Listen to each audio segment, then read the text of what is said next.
ایک غریب آدمی بدو رات کے وقت وہ کہیں بیچارہ صبح سے چلا تھا، مدینے پہنچتے اسے رات ہو گئی.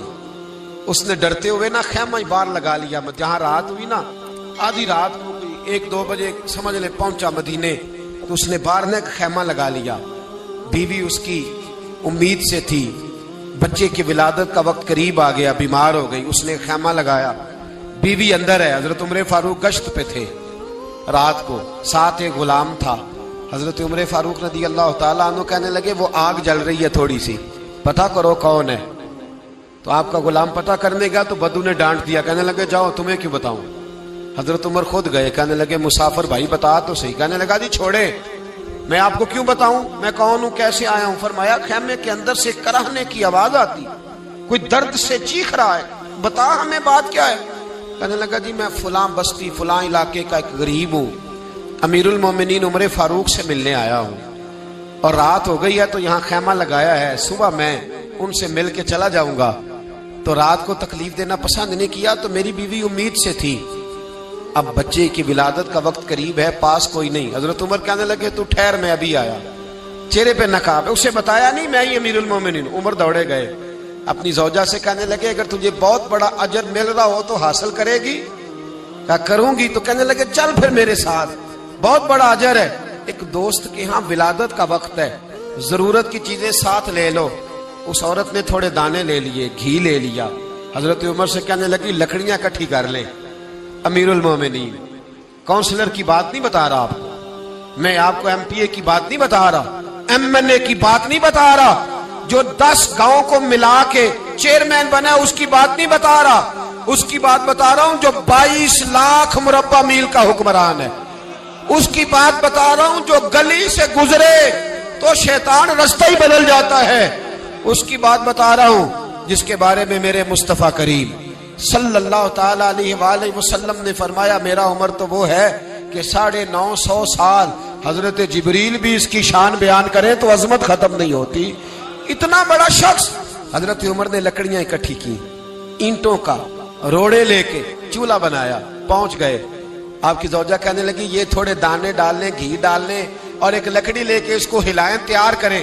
خود زوجہ اندر چلی گئی. حضرت عمر باہر پکانے لگے. وہ بدو کہتا ہے میں اس طرح کا ان کے ساتھ بہیو کرنے لگا جیسے کو کسی چوکیدار کے ساتھ نہیں کرتا. میں نے سمجھا یہ عمر نے چوکیدار رکھے آنے جانے والے مہمانوں کا. میں کبھی پانی کا پیالہ مانگتا، کبھی کوئی بات، عمر دوڑے جاتے، کبھی پانی لاتے. او مسلمانوں، او میرے رسول کے غلام عزیزو، حضرت عمر فاروق. وہ غلام کہتا ہے میں عمر سے کہتا، میں کہتا غلام پانی لا تو عمر دوڑ کے پانی لاتے. میں کہتا تجھے گھی پکانا بھی آتا ہے، پہلے بھی کبھی پکایا ہے؟ تو عمر فرماتے کوشش تو کر رہا ہوں. میں کہتا پہلے بھی کبھی تیری بیوی نے یہ کام کیا ہے؟ تو حضرت عمر کہنے لگے مجھے یاد نہیں، پوچھ کے بتاؤں گا. کہتے ہیں کیا رنگ تھا، کیا انداز تھا، کیا مصطفیٰ کی تربیت تھی، کیا انداز حضور نے سکھائے غلاموں کو. یہ کس طرح کا امیر ہے کہ یہ ہنڈیا پکا رہا ہے، پھونکے مار رہا ہے ایک غریب کے لیے، دیہاتی کے لیے جسے جانتے بھی نہیں. اندر اس شخص کی بیوی کے ہاں بیٹا پیدا ہوا تو حضرت عمر کی بیوی اندر سے بول کے کہنے لگی امیر المومنین مبارک ہو، آپ کے دوست کے ہاں بیٹا پیدا ہوا ہے. جب کہا نا امیر المومنین مبارک ہو تو وہ شخص کہتا ہے میرے ہاتھ کانپنے لگے اور میں اس طرح دوڑا کہ میری پگڑی گر گئی. میں دوڑا تو عمر نے بلایا، کہا کدھر جاتے ہو؟ کہنے لگا آپ امیر المومنین ہیں، آپ امیر المومنین، آپ عمر ہیں. کیسر و کسرا جس کے نام سے کانپے آپ وہ ہیں، جسے مصطفیٰ نے دعا مانگ کے اللہ سے مانگا وہ والے عمر ہیں آپ، جس کے لیے علی المرتضیٰ فرماتے ہیں میں روز دعا کرتا ہوں وہ والے عمر ہیں، جس کے بارے میں ابو بکر صدیق نے فرمایا تھا کہ میں اللہ سے کہوں گا مولا جو تیرے محبوب کی امت کے حق میں سب سے بہتر تھا میں اسے خلیفہ بنا کے، وہ والے عمر ہیں. عمر امیر المومنین کی بیوی وہ تو خاتون اول ہوتی ہے، وہ تو ملکہ ہوتی ہے، اور تیری بیوی دائی بن کر ایک غریب کے بچے کے پاس بیٹھی رہی ولادت کے وقت. عمر امیر المومنین ہو کے تیری داڑھی ساری دھومے سے بھر گئی تو ڈیوٹی کرتا رہا. تو سیدنا عمر رو پڑے اور اس بدو کو سینے سے لگا کے کہنے لگے تجھے پتہ نہیں تو کہاں آیا ہے؟ اس شہر کا پتہ ہے؟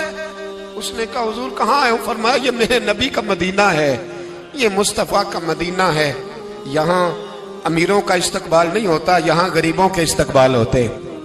یہاں حضور نے اس اسٹیٹ پہ میرے رسول پاک نے وہ والا رنگ دیا ہے کہ اب غریب سر اٹھا کے جینے لگے ہیں، اب مزدوروں کو عزتیں ملنے لگی ہیں، اب یتیموں نے سر اٹھا لیا ہے کہ ہمارا کوئی سننے والا